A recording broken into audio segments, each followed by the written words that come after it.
Hi everyone and welcome to the official Dude versus Dungeon dungeon creating designing tutorial that hopefully I can run you through. This is Dark Wolf, by the way. I created the Dungeon of Wolves that Big Dude ran through in his first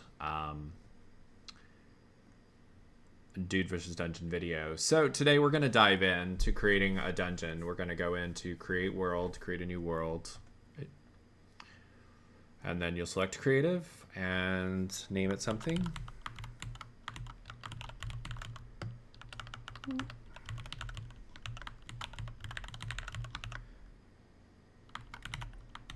I'm just going to name it this. Oh, and there's a limit, so I'll just name it DW. Okay, and then we're going to go into settings. We're going to do a flat world because that just makes it easier for us to work with. You can pause time if you want. It's going to take NPCs off. We don't want any mods. That's fine. Let's go into our world. So there's a list of requirements that Big Dude and the group have set up for the submissions for the dungeons for Big Dude to play through.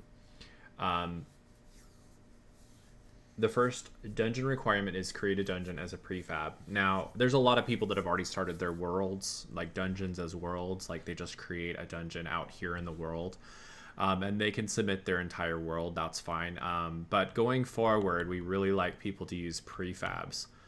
So I'm going to teach you in this video how to create a basic dungeon. Then you can make it your own. But I'll teach you how to make it from a prefab. So first thing you want to do when you dive into creative mode is switch to an operator. I don't know why it's not automatically set, but it isn't. So a lot of people run into the permissions needed error. Like if I try to do anything right now, it'll say I don't have permission. And so to fix that, /op self. Now that I'm an operator, now I can do whatever I want to in creative mode. So we're going to need a couple of tools. So open your inventory, go to this button here. You're going to want the selection tool. We're going to use a ton. And we're going to use the prefab tool, prefab selector tool. So we're going to use these tools a lot. So we're going to create a selection. It doesn't matter right now how big it is because we can always change that later, and I will show you how to do that. But for now, we'll just make a small selection in the world. We'll just make it like just for the ease and speed of saving and loading, because it does take a little bit with the prefabs if you make huge ones. Okay, so we've got 30. And if you hit spacebar twice, you'll start flying, which is really great because... And don't hit it too many times because then you'll fall like I did. All right, let's see. So this is, okay. So I've got a selection here now. You saw how I did that. I just dragged these outside things. So this is what we're gonna make from our prefab from, right? It's empty right now and that's fine. So we're gonna do /prefab save. That's gonna open the save prefab dialog. Now this is where we wanna save our dungeon prefab and where we're going to name our dungeon. So I'm just going to do DVD dude versus dungeon.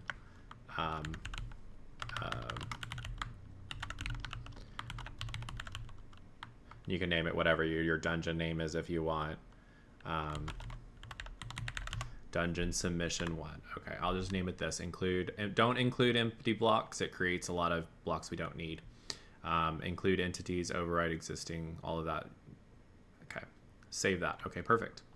Now you can hit delete to remove your selection. Now we're going to go into that prefab we just created, right? We're going to go in and start editing it.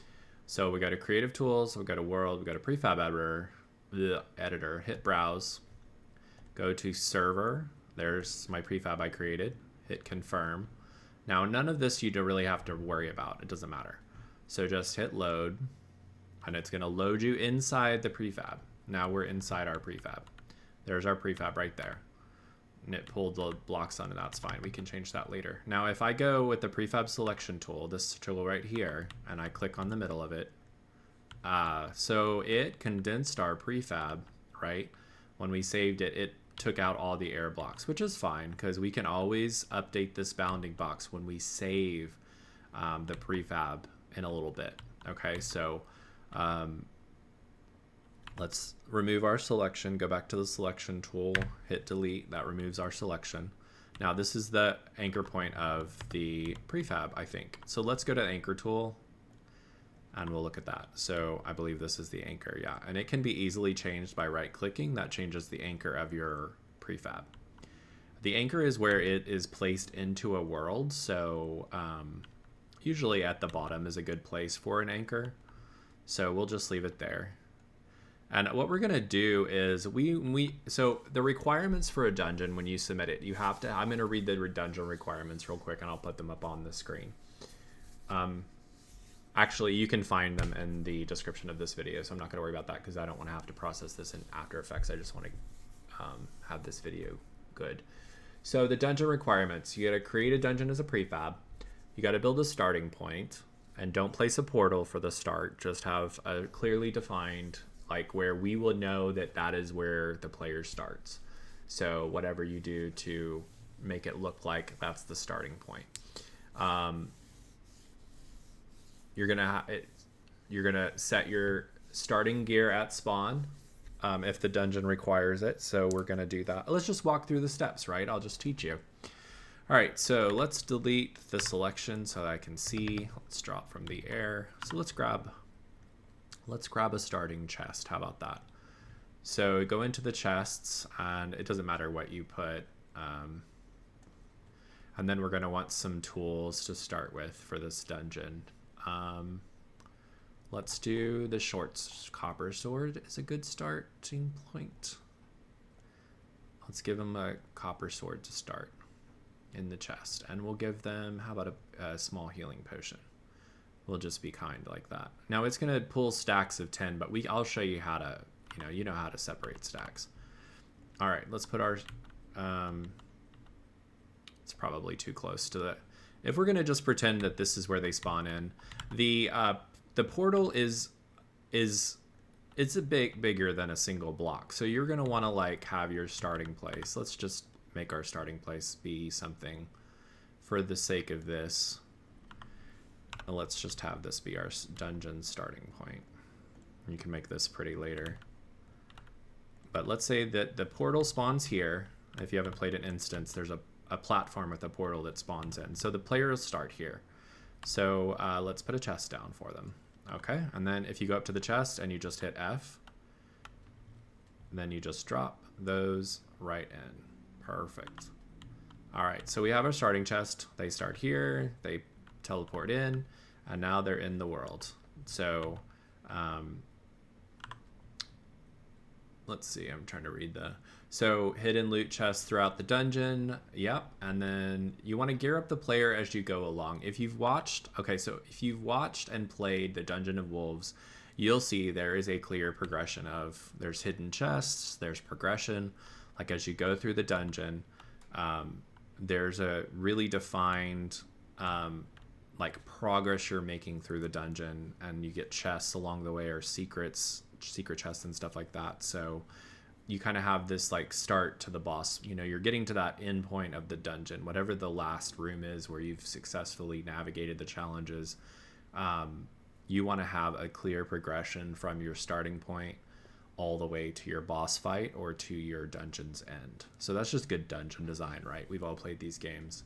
And Big Dude needs a really clear starting point, and he needs to be, so you'll start the world with nothing. So he'll start your dungeon with nothing. So you have to give him, as you go along, you have to give him all the tools, armor, all of that he needs to be able to tackle the challenges in your dungeon.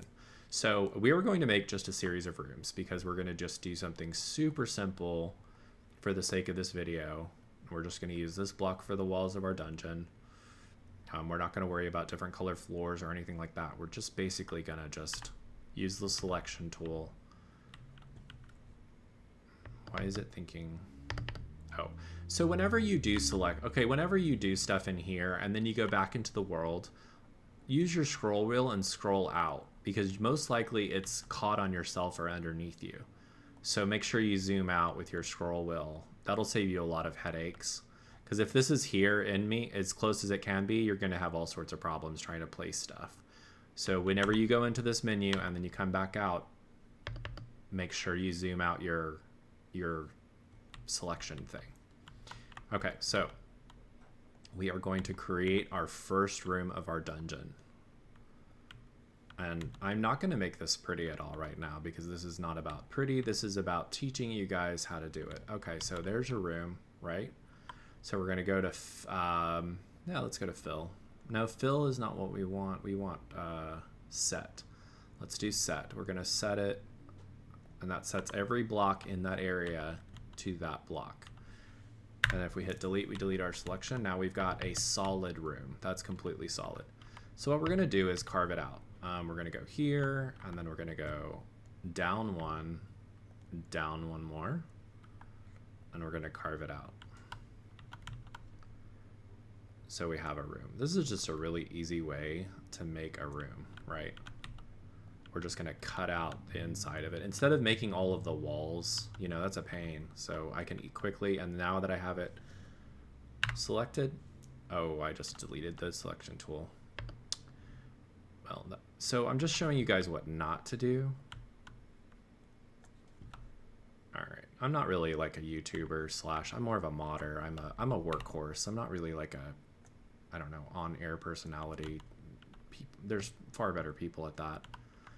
Okay, I want to make sure we're getting the inside. Okay, now I'm not going to hit delete and remove my selection again. So go back in here, and I'm going to change to clear. That's going to remove everything inside of it, clear. Okay. Now, if we go inside, we see we have a dungeon room now. All right, let's make a door for our first dungeon door. Let's make it spooky. All right. Perfect. Look at our first dungeon room. We are making progress here. Okay, so dungeon room number 1. Now, dungeon room number 1, you can just have like, so we'll have the player walk through and they'll complete this dungeon, and then this will be their first challenge room. Now, if you want to keep the player from hacking through these walls, you're going to use this bedrock the bedrock block on the sides and around it to kind of focus where the player can dig and where he can't dig. It's a really good idea.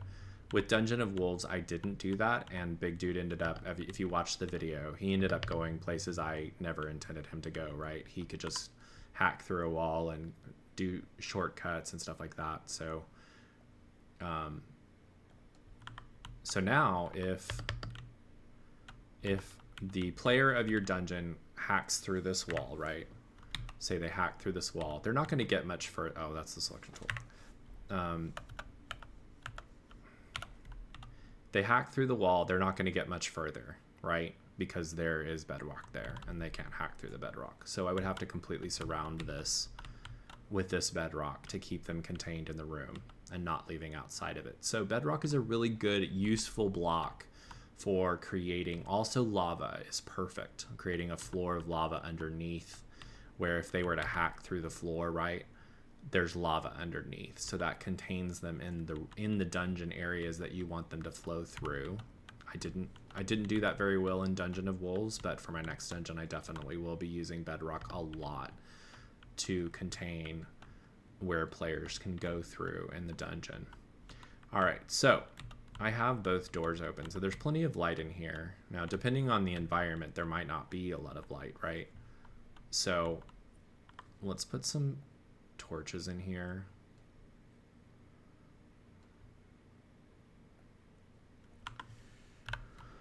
All right. We're just going to make this real simple so that I can show you the flow. My speed is way too fast. Let's go back down to 1 so I'm not flying. There we go. Okay, now it's back to normal speed. All right, so how do we place enemies? Because we saw how to place chests, so you know how to do that now. How do we place enemies? We're going to go to the entity grabber tool, right? Perfect. Let's put that over here. So we're going to select that. There's the legend over here on the left side of the screen, you can see. If you hit K, it gives you options, but with this selected, we're just going to find the place. Where do we want to put them? We're just going to put a couple around the room. Let's just put make this a spider room, I think, right? Spider first. Why not? Just a simple spider. So now that I have him selected, I can rotate him however I want to rotate him. And I probably want him facing the door, right? Okay, so there he is. And since we're in the reason we're using prefabs is because if you're in creative mode and you're in the world, I have tried, you have to freeze each individual creature and it's a pain in the butt. But since time is not flowing inside a prefab, he's just going to remain there and then he's going to be saved. So now if the player comes in here, they're going to find our active spider. So, and I created Dungeon of Wolves in the creative world. I didn't create it as a prefab. So placing, it was a headache to place entities around the world because they would just wander off from where I had placed them. And I tried everything, couldn't figure it out. Maybe there's smarter people out there that can answer that question, but I could not figure it out. So once I discovered working in prefabs, I just have not gone back. All right, let's put another spider. Perfect. All right, 2 spiders with a copper blade. Yeah, that should be enough challenge. Now you can do lots of different things. If you watched the Dungeon of Wolves, I did so many different things where there was like pitfalls and there was like places with lava and different challenges. You could do, there's some great traps in here. I can never seem to find the traps when I need them. I think they're in here. Yeah, here's the traps, bear traps, stuff like that, spike traps. You can place those down like in holes, Sometimes it's jank. Okay. So you can do things like this, right? Just giving the player more challenge to avoid the drops and holes and stuff like that. So we have our starting chest. We have our starting room of the dungeon. Then we go to another room. All right, let's put another room real quick. We're just going to pretend that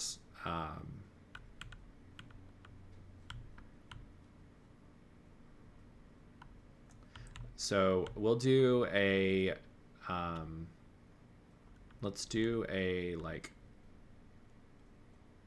maybe a jumping one. So I selected all of the ground and everything where I want this room to be, right? Let's make it a little higher. Okay.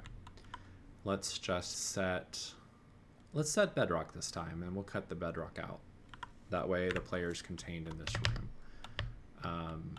Much better than having to redo it. And then if we want to put walls of a different kind, we can put them inside the room. So let's go down and then, all right, I'm just cutting out the inside of it real quick. And I'm not for sure how far down we went, but it's fine because we're gonna have lava at the bottom of this. All right, now we're gonna clear this and we'll see what we ended up with. Delete our selection. Perfect. Okay. Now we're not going to need much light in here because we're going to select. Let me bring this closer. Going to select the floor. If I can see. There we go. All right. So we are going to fill this. Now fill places blocks everywhere there's not a block. So if you have like a mountain, the fill will just place it in empty space. We're going to go to liquids. Going to place our lava, execute command. Oop, come on. All right. Now we have a room full of lava. Perfect. Okay, that looks scary, spooky dungeon room. All right, let's go back here.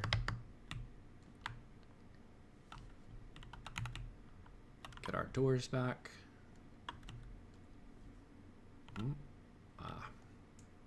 Oh, come on. I'm forever doing that. All right.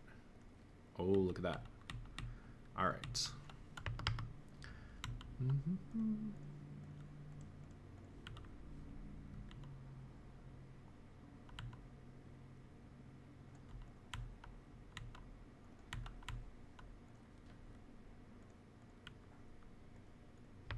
So you could make it as complex as you want, as difficult as you want, whatever type of room Now, for a different flavor, you can always do in these jumping rooms, like, right? It's a jumping challenge, right? So let's place on these little spots. Let's place skeleton archers waiting. Perfect. Now, he might fall in the lava, that's fine, whatever. But if you put him like on all four, right, then the player has to try to navigate across this without falling in the lava and while being shot with arrows. So kind of sadistic room, but you know what I'm saying. It's a dungeon. So we come in, we get attacked, and we're like, okay, we got to get across this really quickly because we're being shot with arrows. Okay, cool. So there's a little trap room, kind of cool.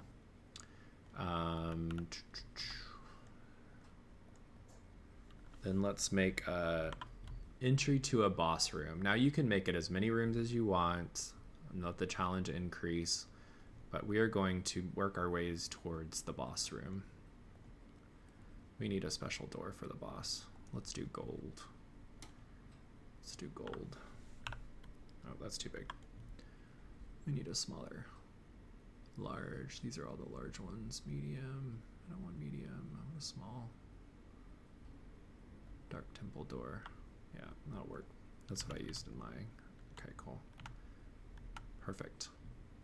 And we're going to... Oh,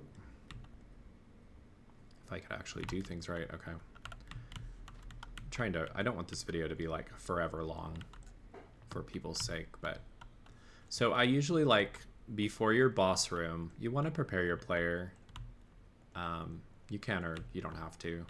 I like to prepare the player a little bit, let them know that something big is coming, right? So I'll usually put like a chest with some, you know, bigger weapons, whatever you want to do, whatever the player will need to be able to fight the boss. So I'm gonna just for now give,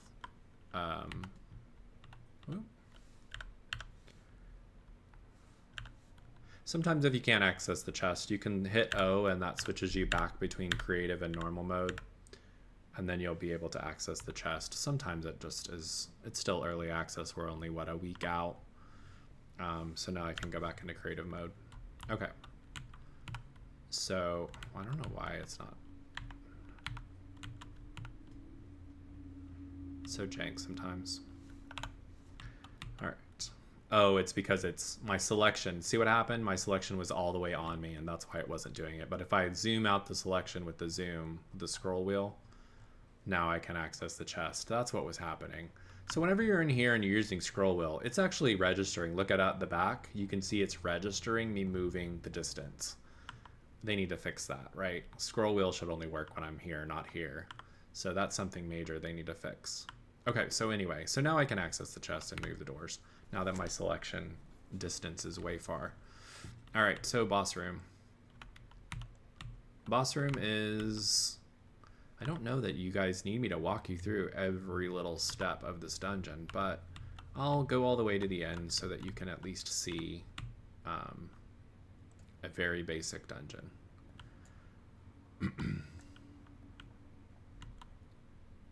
Now you want the boss room to be a little larger, right? Because the player is going to have to run around, dodge. You can give like obstacles where they can, you know, you can do whatever you want. The point is you creating a dungeon and then big dude running it, and he will give you a score. I got I think an 8.9 on mine. I don't know. So, but for boss room, I used a pretty big room and I thought it worked out well. I filled it with enemies and he seemed to enjoy it. So let's set this with bedrock. We don't want them getting out. I could have made a corridor there and you could just, you know, put blocks around your corridor so there's like an entryway.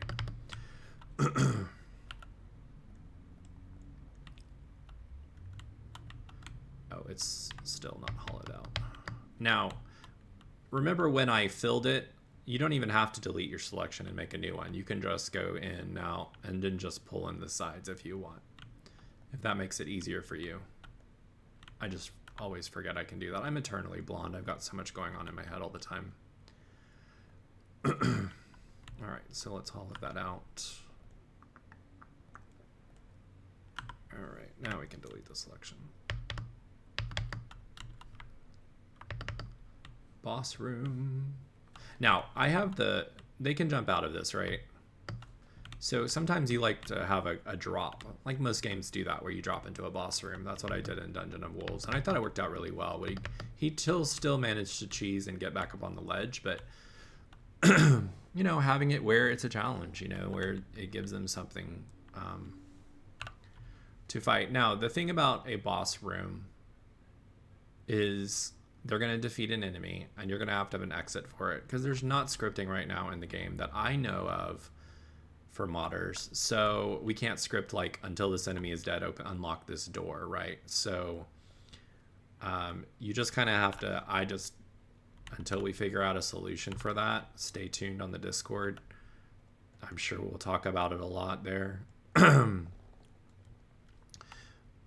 So we've got our preparation area, we've got our boss. Jump down here, let's put a boss in this room.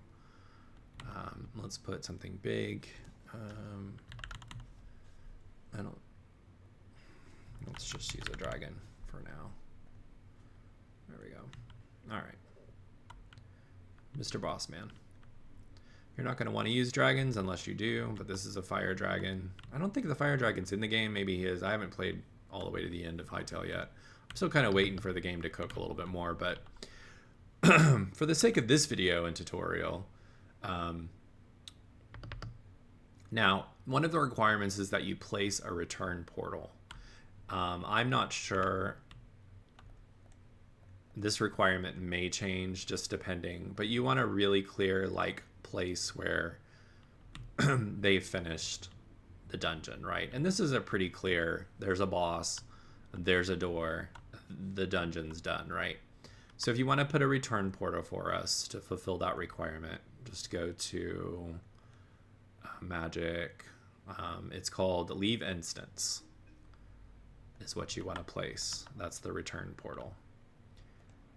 All right, so that's to leave the instance. Okay, perfect. Because when your dungeons will be if you consent to put your dungeons in the Dude versus Dungeon mob for other people to play, they're going to be instances. So there's going to be portals, keys that take you to the dungeons by opening portals to them. And that's how you get out, is the return portal, the leave instance portal. So just place it down at the end, and you can place it down just so we know that that's the end too. So now we have a completed dungeon.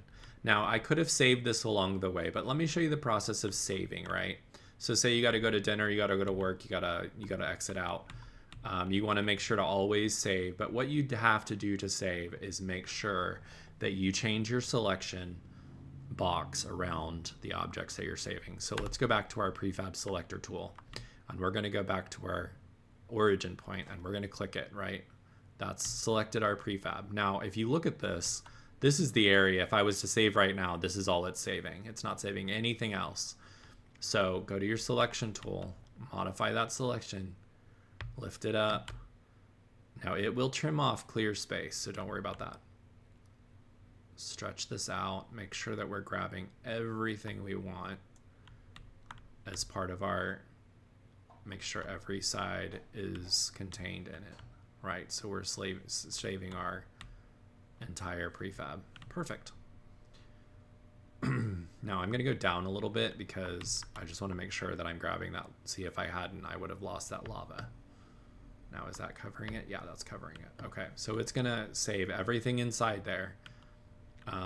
Now what you want to do is go back to your prefab selection tool, and then you're going to hit P-edit, save.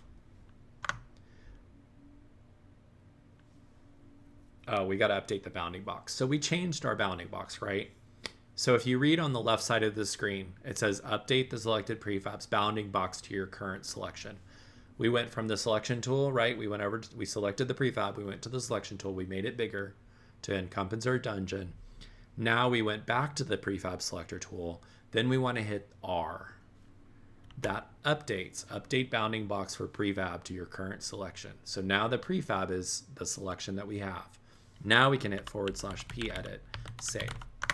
Boom, finished saving prefab. Perfect. Now to get out of here, /p edit, exit. /p edit, exit, space exit. Hit enter, and that will exit us out of prefab editor.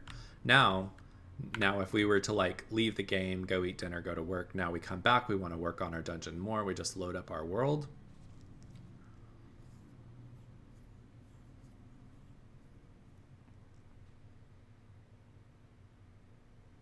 Okay, so now we're back in our world. Now I want to continue working on my dungeon, right? Because I just had work and I had lunch and I did the dishes, and now I can come back in here. So we're going to hit tab, go to creative tools, go back to prefab editor. We're going to browse, select server, go back to our prefab, confirm, and load it in. Perfect. Now look at that. Perfect. Now it pulled in and placed our prefab in this world. So that's why it's erased, because remember the selection was deep. So it just placed our prefab on the ground, which is fine, because that way we can edit it. And then we have, if we need more space, we can cut out more downwards. So now we have our starting area, we have our spider room, we have our jumping, maybe jumping, dying room. Then we have our boss arena prep. Then we have our boss room. Then we have the clear finish line. Perfect. Alrighty guys, I think that basically covers the basics of the requirements for submitting a dungeon for Dude versus Dungeon. I encourage you guys to be creative. Join Big Dude's Discord. I'm very active in the Discord, so I share the latest mods that I'm working on, and I answer questions, and I'm helping Big Dude with creating the Dude versus Dungeon mod. So I really thank him for all that he's doing. I think he's a great guy, and it's a real chill place to be. So come and join us in the Discord, like and subscribe, and yeah, I'll see you in the next video, guys. Thanks so much. Hi everyone, welcome back. I am going to show you how to submit your dungeon now that I've recorded the tutorial. I just realized, and we were discussing it in the Discord, that we needed to tell you guys how to actually zip up your prefab, find it, and all of that stuff. So what you're going to want to do is navigate to your Hytale saves folder. So it's going to be an app data, your name, app data, roaming, Hytale, user data, saves folder. And these are all your worlds, right? Your worlds. So if you already created your dungeon with a world, you're just going to zip up this folder and submit that. If you created a prefab like we did in this tutorial video, you're going to want to go to your world. And we did Dude versus Dungeon submission DW. This was our world that we created, that world, right? You're going to go to prefabs, and you'll find it right here. Now, to submit it, you're going to zip these up. Just select them, right click, zip file. And then you'll just name it something. I would do DVD and then your name, your username or whatever, your name, and then your dungeon name is a good syntax for it, and whatever version number it is. So like, let's call this simple template prefab version 1, right? Okay, and then that would be the file. Now you want to move this out of there because you don't want to leave that in that folder.